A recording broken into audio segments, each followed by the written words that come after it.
Out of all the things that we are curious about, surface tension is definitely in the top 10. Today we are going to do a fairly simple experiment demonstrating how surface tension works. Okay, so to perform this experiment we need really simple things: sewing needle or a pin, a shallow dish or tray, and soapy water.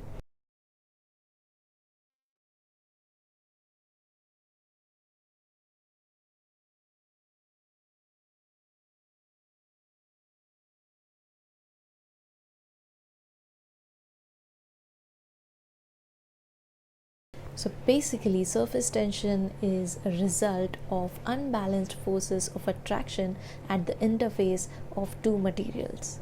It's responsible for many interesting phenomena, like two seas that don't mix, the shape of meniscus of Mercury, or the shape of raindrop, or even bubbles.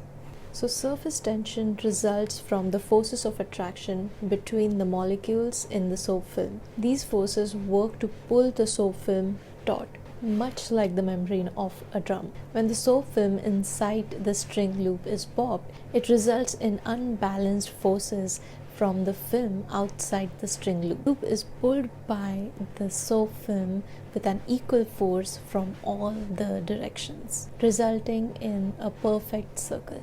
So this experiment is really simple and I hope you can try this at home. Until then,